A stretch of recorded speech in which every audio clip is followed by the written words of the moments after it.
savez que votre voix est une empreinte. Alléluia. Notre voix est une empreinte.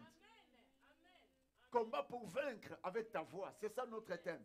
Ta voix est une empreinte pour combattre et vaincre ton ennemi. Ta voix est une empreinte pour combattre et vaincre.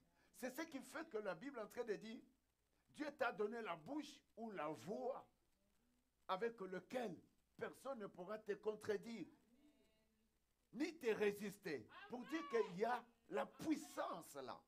Mais cette puissance commence à l'auteur de croire. C'est au moment que tu crois à la voix de Dieu. Et la voix de, si tu crois à la voix de Dieu, il y a aussi un mystère de voix qui se manifestera en toi. Si tu dis je vais me marier, tu te maries. Si tu dis je serai ministre au Canada, tu le viendras. Si tu dis je ne veux plus voir dans le chemin de ma vie les embûches du diable, et cela, ça se fera. C'est pourquoi la voix que tu as, il n'y a pas de voix. Ta voix est une empreinte de toi. La voix de Raoul, il n'y en a pas dans notre monde. C'est juste ma voix. Elle est une empreinte de combat pour vaincre l'ennemi de ma vie. Est-ce que quelqu'un peut pousser un cri de joie? On peut chercher à imiter ta voix, mais ça ne sera pas ta voix. Aïe, aïe, aïe. On cherchera à imiter ta voix, mais ça ne sera pas ta voix. Ta voix est une empreinte de puissance. Alléluia. Vous savez ce qu'empreinte fait? L'empreinte fait identifier ce que la personne est. Comme nous nous obéissons à la voix de Dieu, nous avons aussi l'empreinte de la puissance comme la voix de Dieu. Nous pouvons créer, nous pouvons chasser les démons, nous pouvons autoriser la bénédiction. Pourquoi? Parce que ma voix, elle est l'empreinte du domaine de puissance de Dieu. Je chasse avec les sorciers, je chasse avec la maladie, j'autorise à ce que je vais. Ma voix, elle est une empreinte pour combattre et vaincre mon ennemi. Ah non, quelqu'un dit ma voix. Ah, ma voix.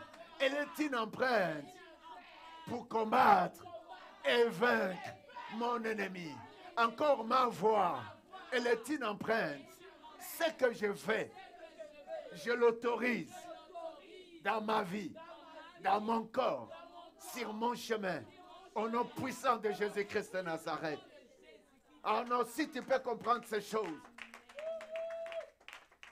si tu crois la voix de Dieu, si tu crois la voix de Dieu, Dieu te donne aussi sa voix. Si tu crois la voix de Dieu, Dieu te donne aussi l'autorité de sa voix.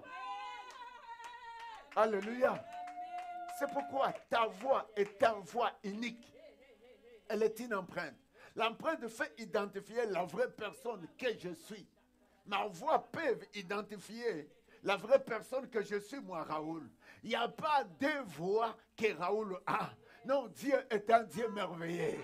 C'est pourquoi je disais ceci. Ce n'est pas par accident que Dieu m'a créé. C'est pourquoi sur cette terre, je peux dire, j'ai le droit de tout ce que je fais par le nom puissant de Jésus-Christ de Nazareth. Ce n'est pas par accident que Dieu m'a créé. Il m'a créé par l'autonomie de lui seul, par un pouvoir de sa voix. Lorsqu'il a dit Raoul sois, et je suis existé. Aïe, aïe, aïe, aïe, quelqu'un peut acclamer Jésus. Écoute-moi encore te dire, avec ta voix, tu es unique. Et cette voix, Dieu te l'a donnée pour combattre et pour vaincre ton ennemi.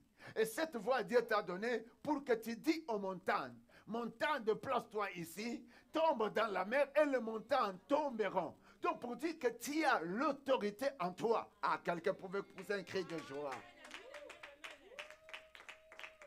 Et Dieu nous dit que nous devons mettre en pratique tout ce qu'il nous dit. Bien-aimé, l'ennemi de ta vie n'est pas puissant que toi, n'est pas puissant que ton Dieu, n'est pas puissant que tes paroles.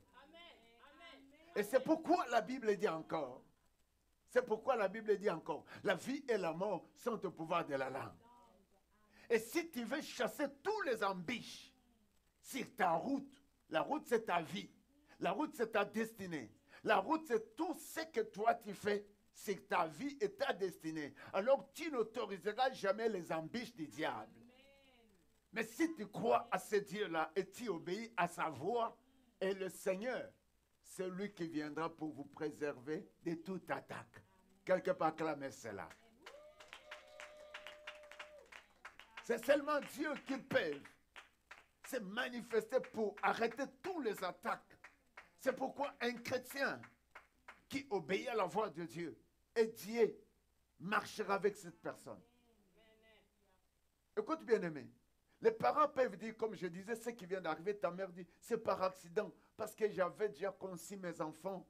Et un papa dira, je n'avais pas voulu encore que votre maman puisse voir grossesse de vous. Mais c'était par accident. Mais Dieu vous a créé, non par accident. C'est pourquoi il dit ceci. Oh my God.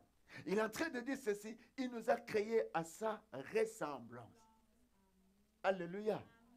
Alléluia. Et qui va négliger ta vie? Et qui va t'attaquer? Même si tu attaques, qui va mettre tes embûches? Mais Dieu est là. Si tu obéis à sa voix, il sera toujours là pour te préserver de toutes les attaques. Et il sera toujours là. Les attaques de tes ennemis, les attaques de nuit, les attaques du jour, dans tes études, dans ton mariage, dans ton fiançailles, pour élever tes enfants, dans tes projets, dans ce que tu projettes. La Bible dit, Dieu va te préserver devant toutes ces attaques. Il va te préserver devant toutes ces attaques. Et il dit encore, les attaques de tes ennemis, pour dire que Dieu connaît que les ennemis existent. C'est pourquoi combat pour vaincre.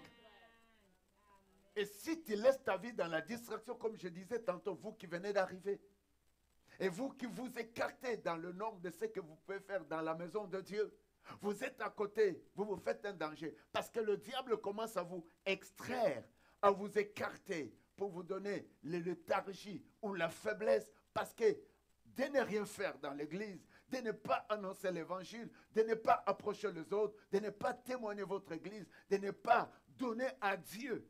C'est comme je parlais à Ananias. L'ennemi cherche à vous tuer. L'Ananias qui a voulu s'écarter avec Saphira, de ne pas contribuer pour que l'œuvre de Dieu avance. Qu'est-ce qui est arrivé? La mort. Donc, pendant que l'ennemi vient pour nous attaquer, et il cherche toujours des astuces, des mécanismes, il va amener des stratégies qui vont te faire affaiblir. Tu vas commencer à donner tes raisons, tu vas commencer à te faire du plaisir, voir tout ce que tu peux, mais laisse-moi, la suite pour le diable, c'est te tuer. Et tous ceux qui ne contribuent pas à Dieu, et tous ceux qui ne veulent plus se donner à Dieu, qui n'obéissent pas à sa voix, la suite, c'est vous tuer. C'est pourquoi nous devons comprendre, tu obéis à la voix de Dieu, automatiquement, tu mets sa parole en pratique, automatiquement tu combats et tu vaincras ton ennemi. Est-ce que Jésus a joué? Alléluia. Et je parle encore pour terminer. Si on obéit à la voix de Dieu, il met à nous sa voix. Dieu n'a jamais échoué. Mais le combat était là, à notre époque. Mais ce qui est important, c'est notre route. Il y a des embûches qui viennent, ça vient d'une manière spirituelle.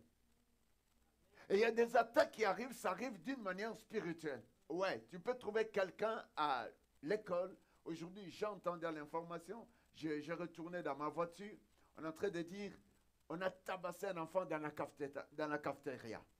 Mon Dieu, et beaucoup des enfants sont venus entourer. Ce sont des attaques physiques.